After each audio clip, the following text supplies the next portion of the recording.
tonight for the last hour or so.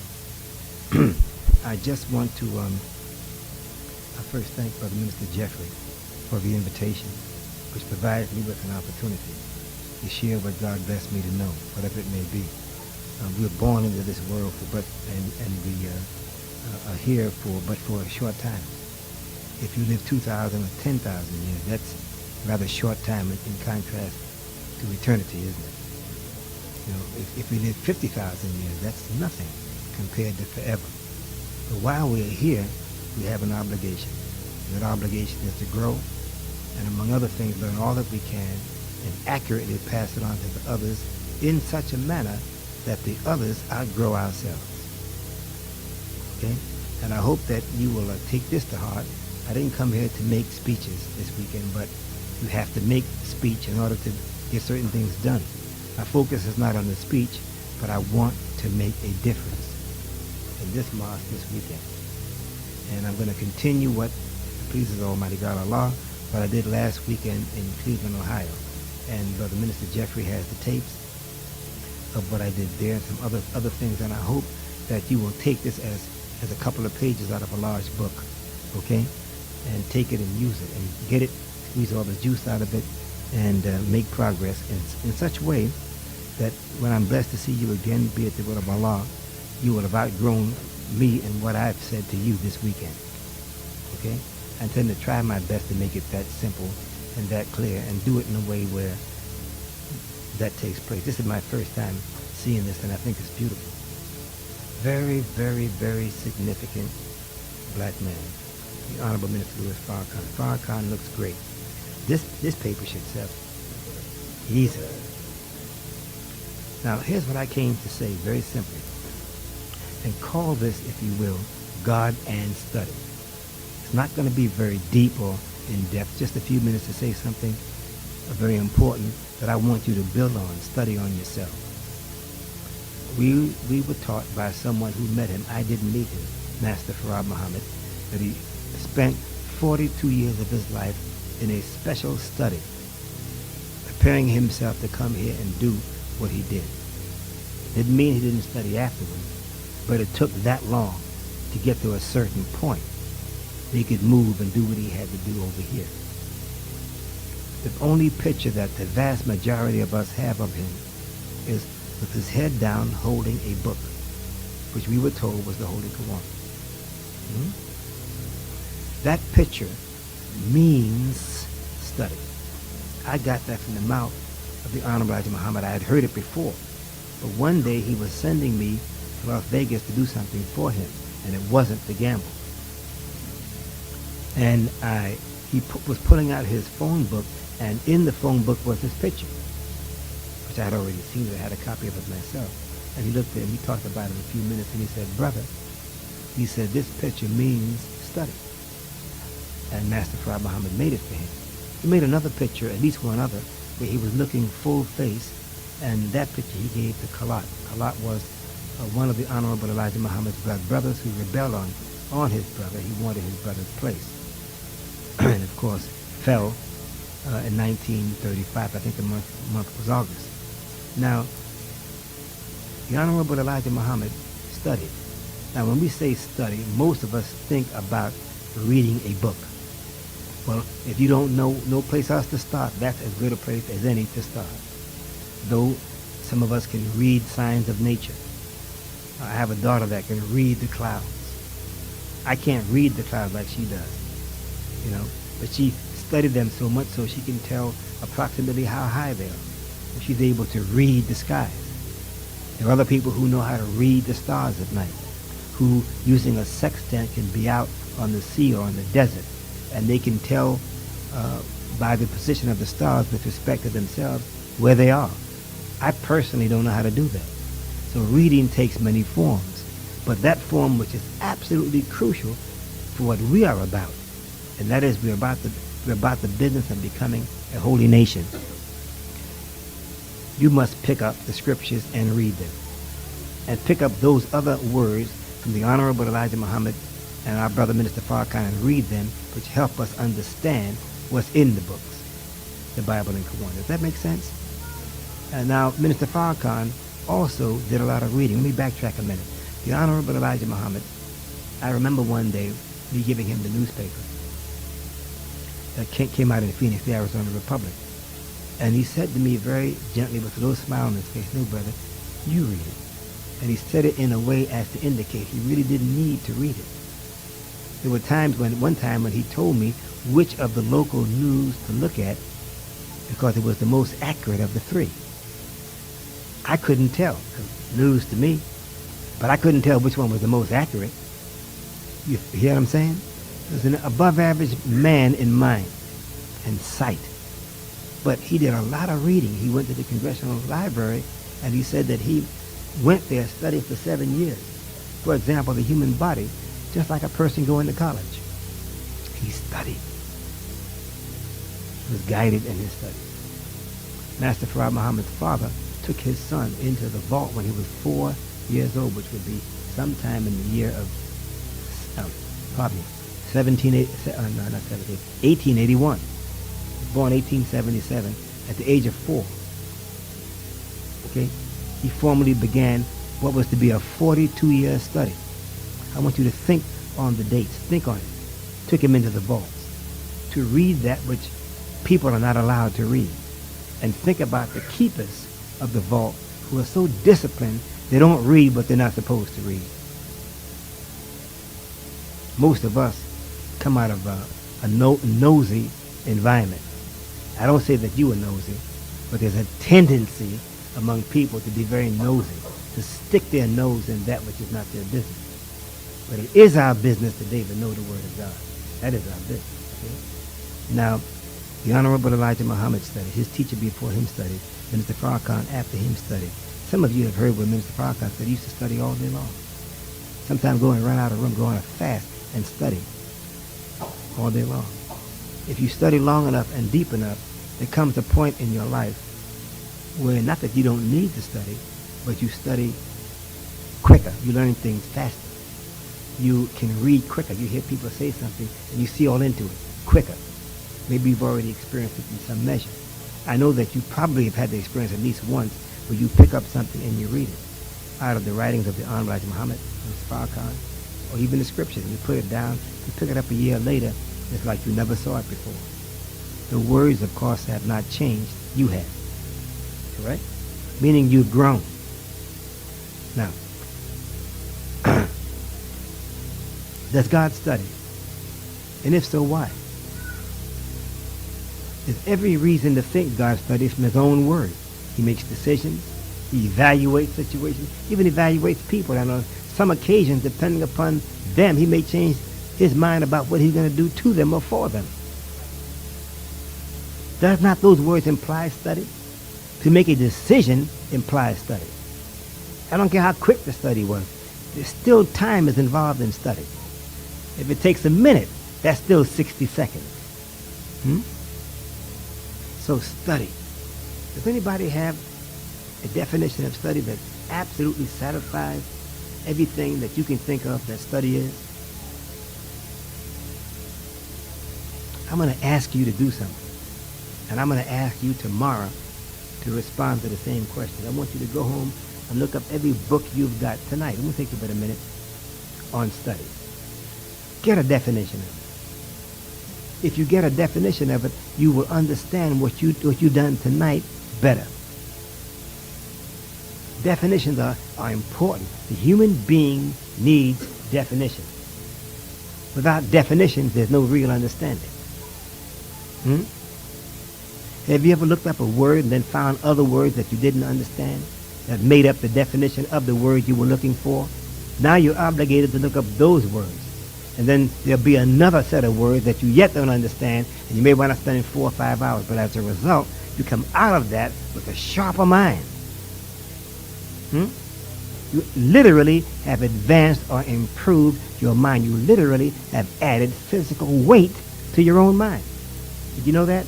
As you develop, as you look up words and you're studious and this is exciting, and you go from one word to the next and things begin to get clear. There's little connections, little things going on in your brain that literally add weight to your mind. You ever heard of somebody referred to as lightheaded or lightweight? has a lot to do with your brain. Okay? So much for that. Now, does God have to study to maintain his divinity? Does God have to study to maintain his sovereign position over creation? Master Farrakhan Muhammad studied and he outgrew his father. Elijah Muhammad studied. He has not outgrown his father, his teacher. But he sure has grown. Minister Farrakhan studied. He has not outgrown his teacher. He never will. As Elijah Muhammad will never outgrow his teacher. Why? Have you thought into that? Have you ever studied anything that bored you to death? And that means that was something that you were kind of pressed into studying or made to do or else. And you didn't want the or else, so you plodded through it, so it was boring and you hardly got through it and oh boy. I once talked to a young sister some years ago. His mother approached me, a good sister in the mosque, the nation. As she told me, Brother Jabril, my daughter looks like she's about to bail out of high school. She's about to graduate. She's about to quit. She's bored. She's a smart little sister, pig-free baby, you know. So I said, sure. So I talked with my sister on the phone for about an hour and a half. Guess what we talked about? Boredom. I talked right into boredom. I didn't press her with a definition, but I got her to tell me why she was so bored. And we made the discussion of boring and boredom interesting. So much so that she promised me, without me ever pressing her, to engage again in these boring subjects in an interesting way. And as a result, she graduated from high school. Now, what makes anything that you gotta do interesting if you gotta do it? Have you ever thought about that? Have you ever thought about boredom? And what makes you bored? What makes you disinterested in a subject? You don't care nothing about it. It could be maybe how it's presented. That has something to do with it. But leaving aside all those other factors, have you ever studied why you don't like it? Because that tells you something about yourself. Look at this. One of the most important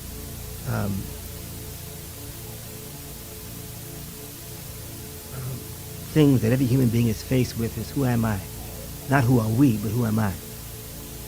Oh, I'm happy to know who we are, but I still want to know who I am. I know what we are to do as a nation, but what am I to do with my life? Everybody is face to face, earlier or later, with the question of, what was I cut out for? And you'll never be a happy man or woman without confronting it and having it solved in your personal life. Okay? And we all have a duty to help each other with that process. I'm not going to ask you by no show of hands on that, but I want you to think about it just for a moment.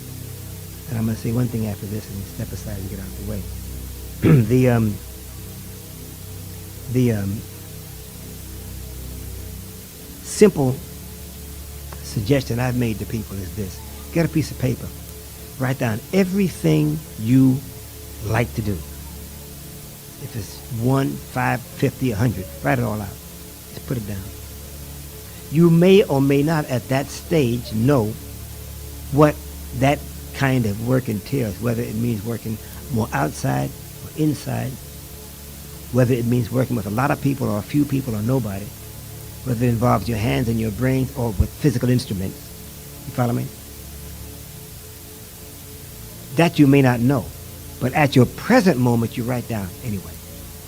Let 2 or 3 days go by. Why? Because your subconscious is working on the problem. Give that rest of yourself time to work on it. Then you pick the piece of paper back up. Then you write from those on another sheet the things you like best out of that page, because that's automatically going to happen. Put that aside. Keep doing this until you get to a point where you wind up with a number of things, whatever the number may be, 5, 10, 15, 20, and you say, well, I like them all the same. Stop. Now this is telling you something about yourself. Okay? There used to be a book, and I hope you can find it, 1967 Department of Commerce, book about all kind of jobs and careers and whatnot, all over the country. I don't know if they still have anything like that or not, but that's an excellent reference book, 1967. I picked that book up years ago for my children, then things went different in my life, and I never did buy them what I should have with respect to that tool. Very excellent tool. This book would show you where you go in the country to get the proper training to enable you to succeed in that area. Tells you the good schools, 1, 2nd, 3rd, 4th. Then it tells you generally what they call the aptitude required for success, what the pay scale is. Wouldn't you like a book like that? But you know something? Even after you get a book like that as a Muslim, candidates for the kingdom of God, that wouldn't be enough. That doesn't tell you, it tells you certain things about yourself, but it doesn't tell you what peculiar characteristics or qualities of God you were given. Again, here's a simple way of getting to that. Get the 99 names of God. Those names are like this. Just use your imagination. Here's God and here you are.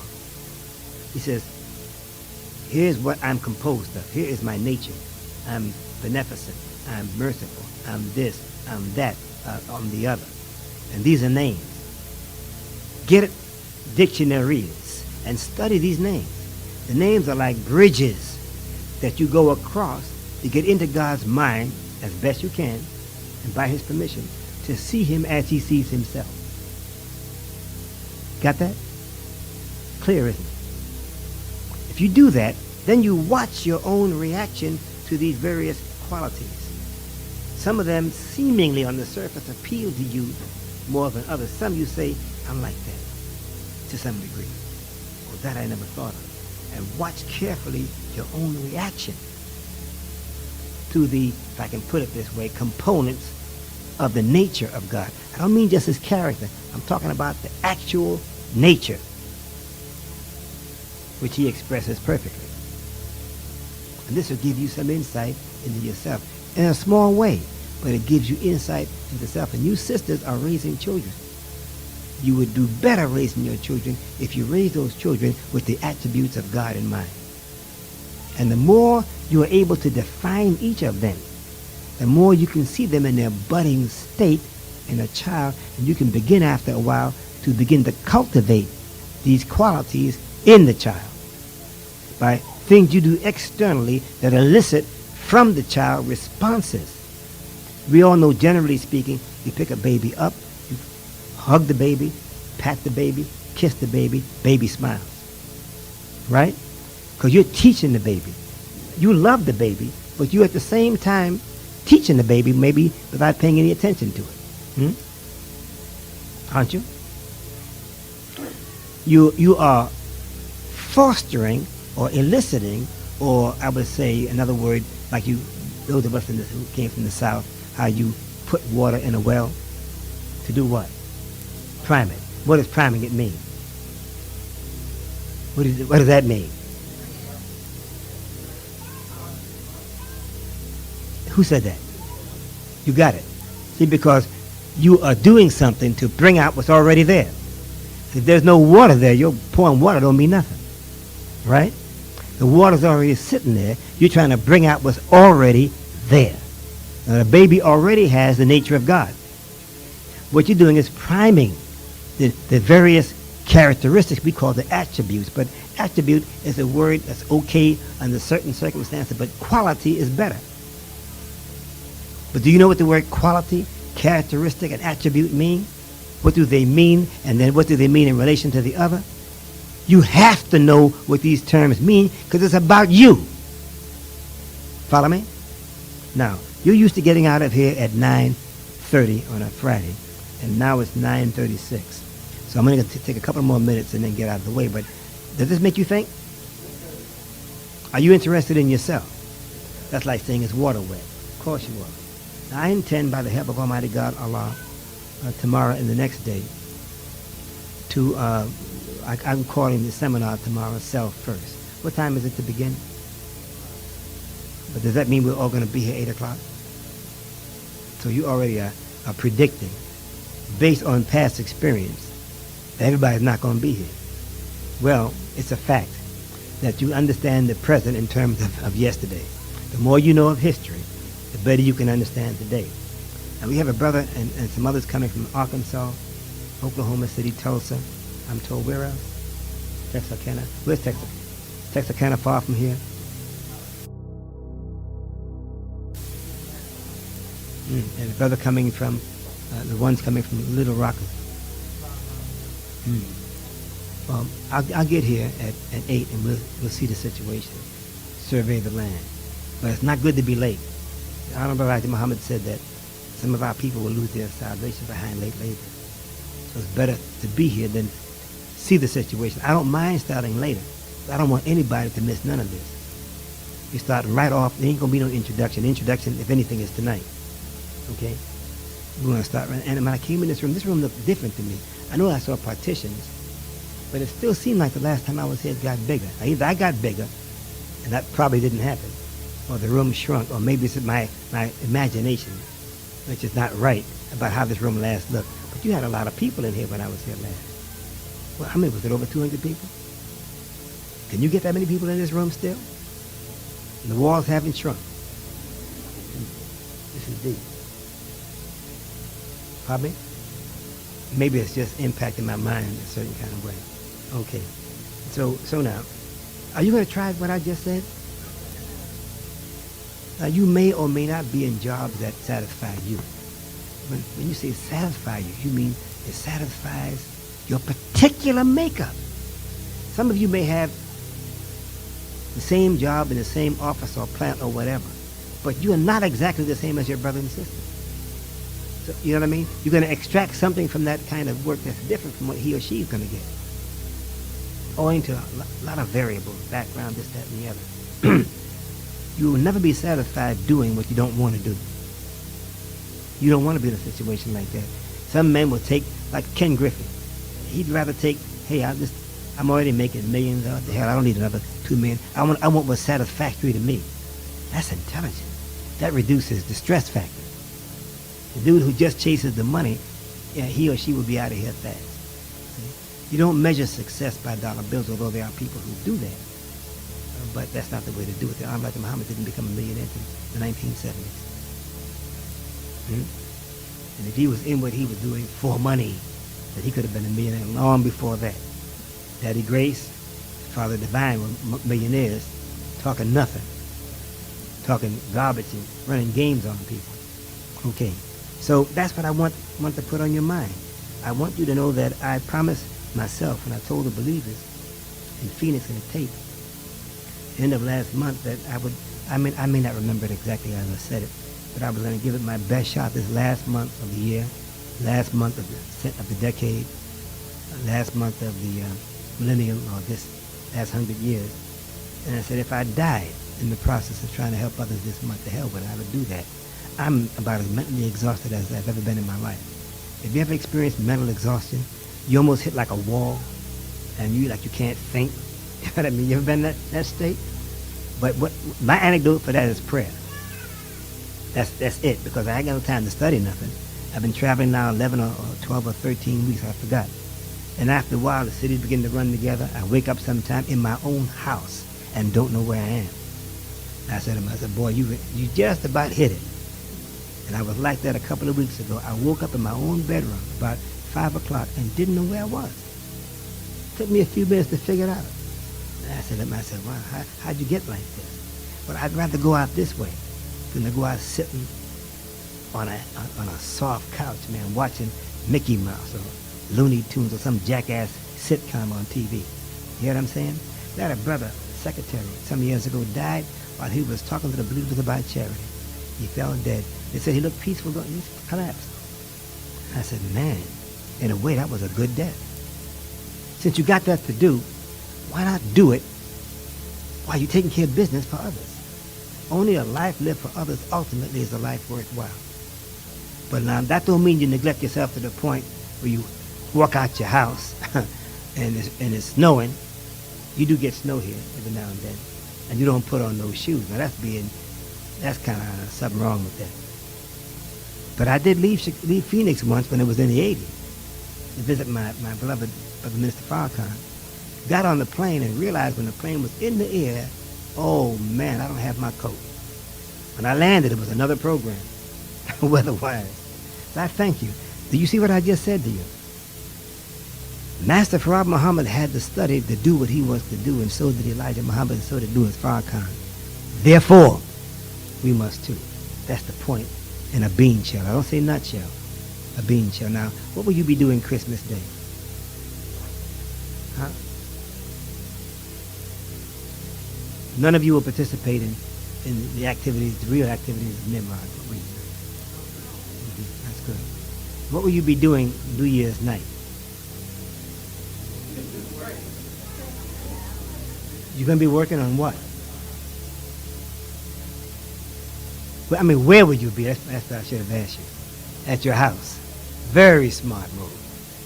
With your family. Very intelligent. I intend to sleep, pray, and then go to sleep. I don't give two damns about midnight. And I hope that the crazies who shoot up in the sky, the bullet don't land on my house. Because you got some crazy people. Now, why should that be a night of revelry?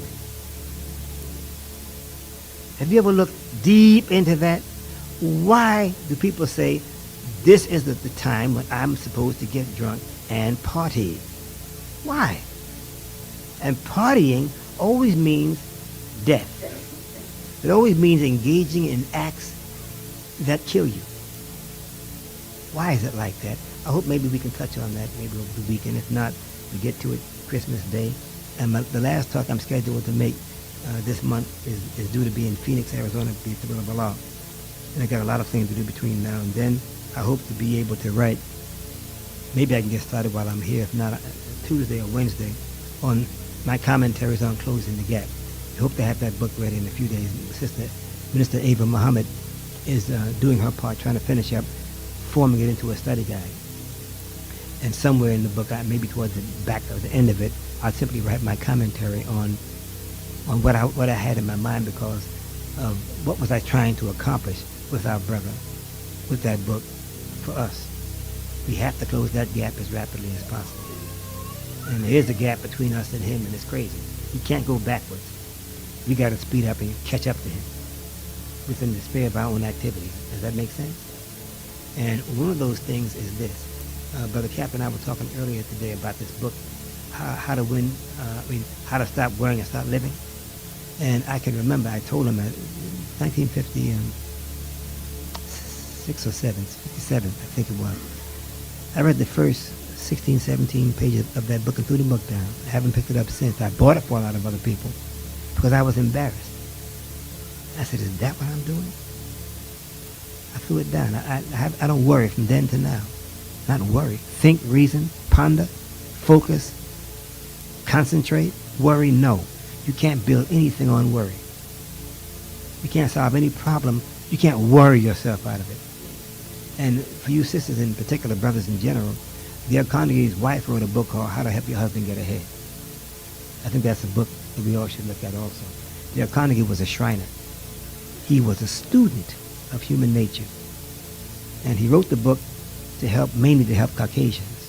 Because he said in the book, one time, a little small statement, that he was urging the reader to overcome, in effect, their wicked nature. Winning friends and influencing people. Caucasians who are not by nature good people can benefit from truth and righteousness just like the people who were born of God. And there's a book that I was urging by the minister and the captain. I urge you all to at least get one copy. You don't have to get a million copies. Don't spend all that money on that. But get a few copies and put it in your library here. Called Stress and Energy by Linda Page. She's a naturopath. And it costs $9.95. But if you want to get your own copy, it's up to you. But there's some statements in it that are brilliant, based on heavy-duty research that is included. When you have a caring, loving disposition, it helps your whole body. Everything about you improves.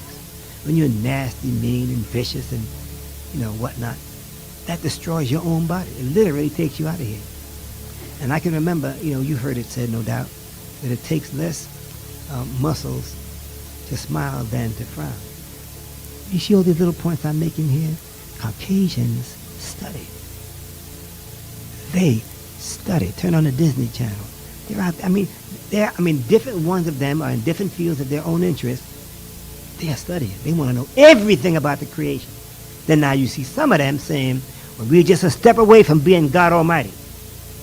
If we can just get this, if we can just get that. Some of them go down into the life germ, others of them go out in space.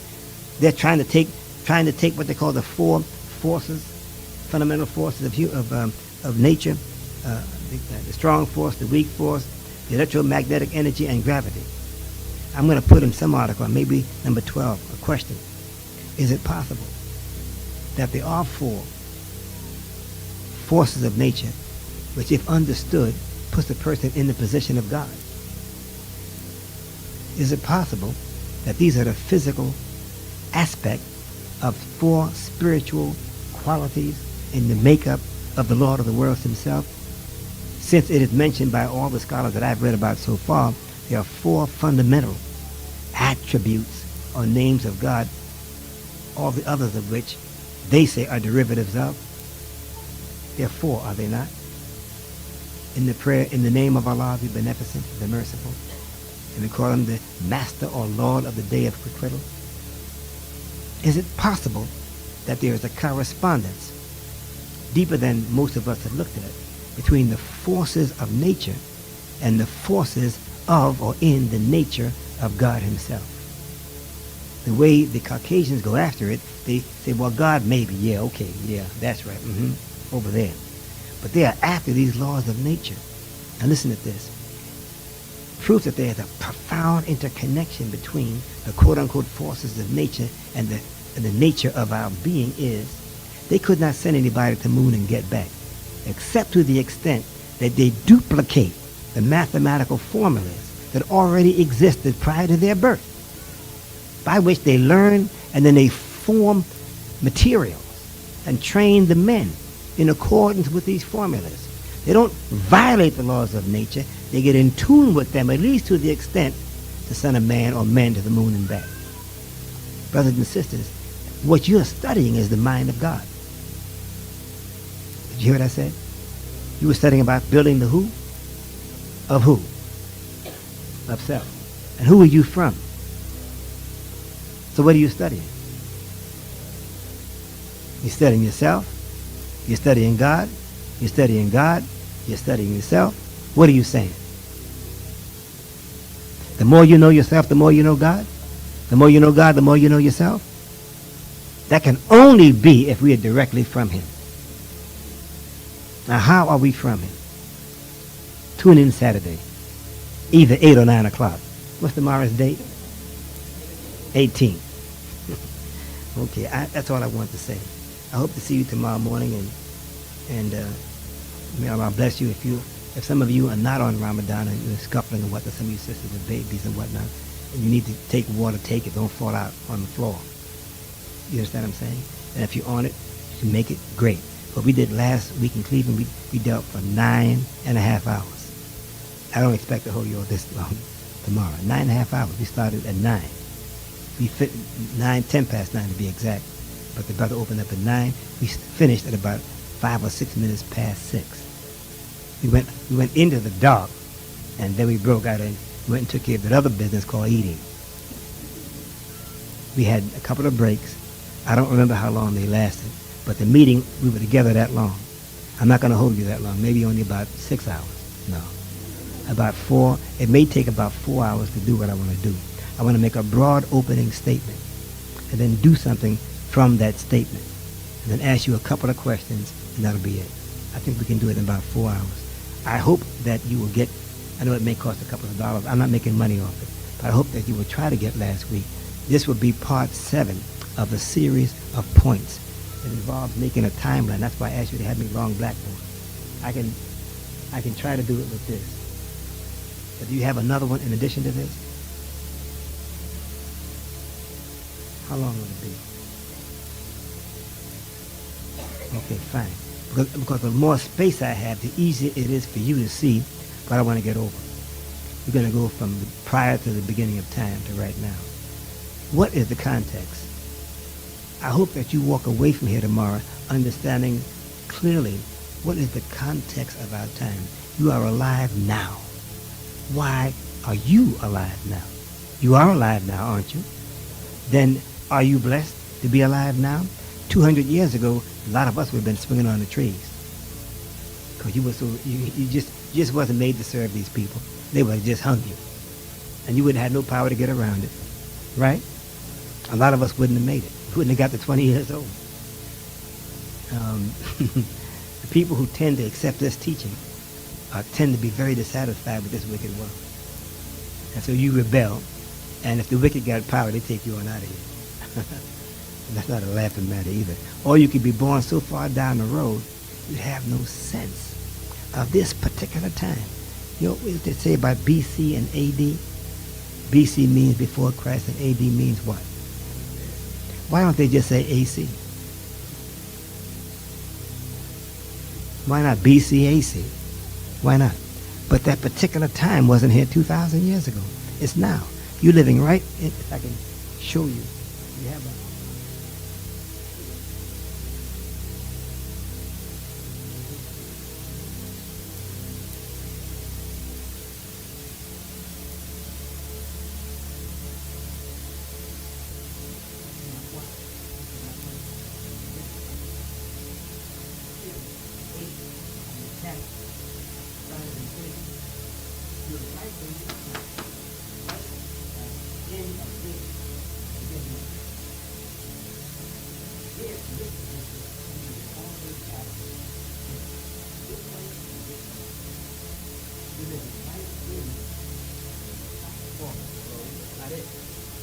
right at the most unique time in history. There will never, ever be a time like this. Never.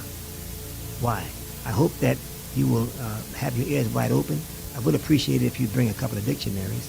You don't have to bring anything else. You may want to bring some notes. I think you probably will.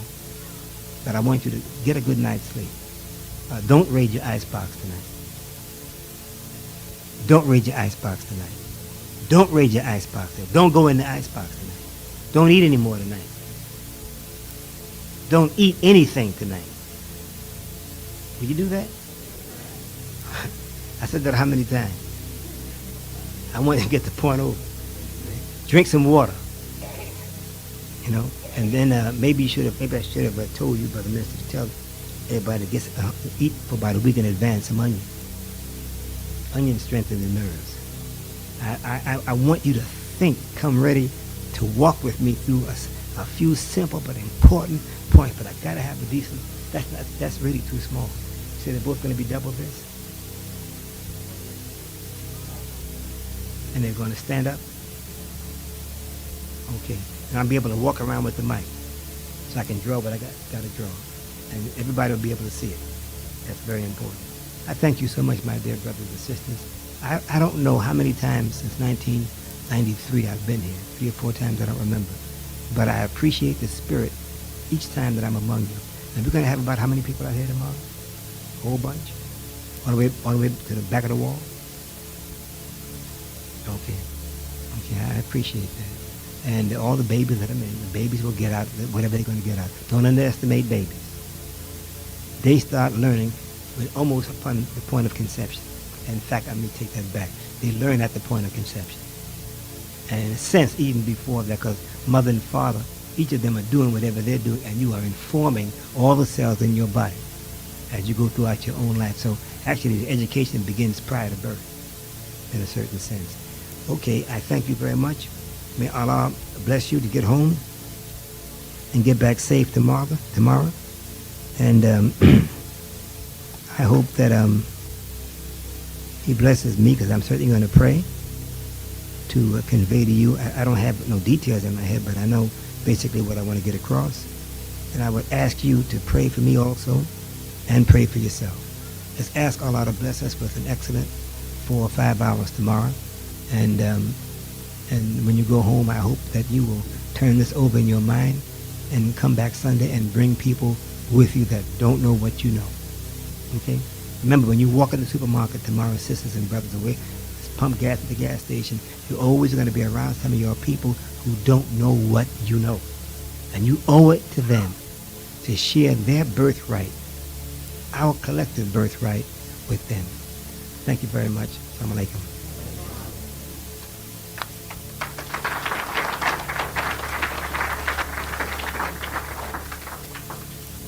Assalamu alaikum. Okay, brothers and sisters, let's give Brother Jabril another round of applause. And not that he's here for applause, he is here to help. And he has done a wonderful job so far ever since we first saw him at the airport. He gets off the plane teaching and giving assignments. And so we'll continue this until he actually gets on the plane again. So thank you for coming out tonight. You did yourself a good service by coming tonight. Be sure you're here tomorrow and call other brothers and sisters that are not here tonight and ask them to be here tomorrow as well. And so we're going to close the meeting out.